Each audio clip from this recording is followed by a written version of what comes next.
Buying a cigar typically brings to mind a specific physical ritual, a visit to a local convenience store, or a seat in a wood-paneled lounge. But the actual center of gravity for the modern industry has moved into the digital marketplace. This chart breaks down the global cigar and cigar-alo market.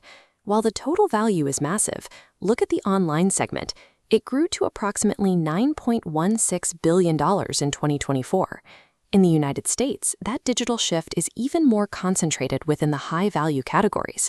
Researchers estimate that roughly 33% of all premium cigars are now purchased through online channels. This growth happened despite a difficult regulatory environment.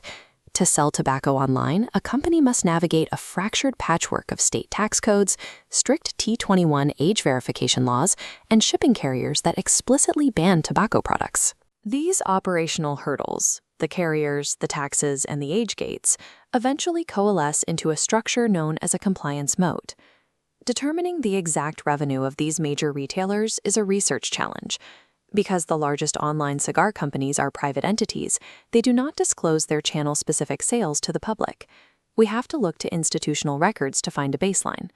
In 2017, the National Academies synthesized transaction data from top online retailers, proving they generated hundreds of millions of dollars in premium sales. We can update those figures using public proxy data. For instance, a major North American division of the Scandinavian Tobacco Group recently reported that 94% of its sales came from remote channels, like the internet and catalogs. Combining that transaction baseline with modern public ratios suggests a current market size.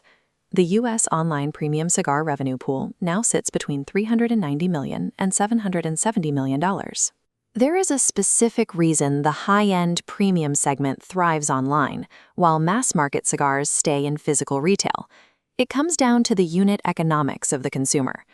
Premium buyers tend to purchase high-value boxes rather than individual sticks. They explore deep SKU catalogs with thousands of options and frequently join enthusiast subscription clubs. This purchasing behavior allows retailers to build massive customer files.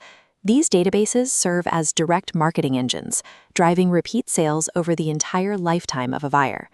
To reach that buyer, a retailer must overcome the first major friction point, a highly constrained shipping environment.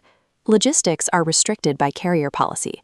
FedEx, for example, maintains a total prohibition on shipping tobacco and tobacco products, including cigars. This forces retailers to rely on the U.S. Postal Service for domestic mail or pay expensive adult signature required surcharges to meet compliance standards. These signature fees and shipping constraints often break the profit margins for small, independent startups. Large retailers, however, offset these costs through the high average order value of full-box shipments. Beyond logistics, there is the regulatory layer.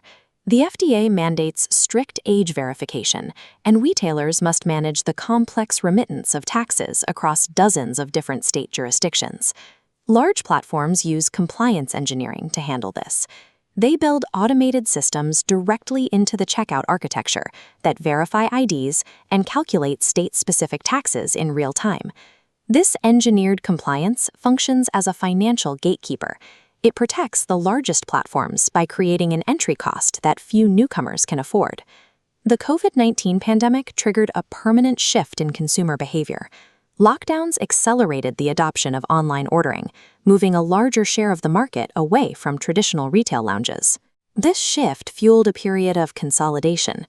Scaled, heavily capitalized platforms have largely replaced the independent mom-and-pop web stores that once dotted the digital landscape. The modern leaders now use an omni-channel strategy. They build massive physical superstores that function as acquisition hubs, introducing customers to the brand before funneling them into the online reorder system.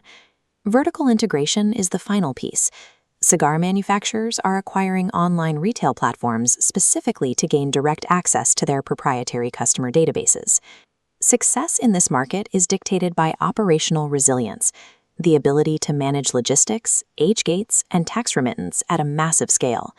The companies winning the cigar wars succeeded because they looked at a daunting regulatory environment and built their businesses to thrive within the complexity.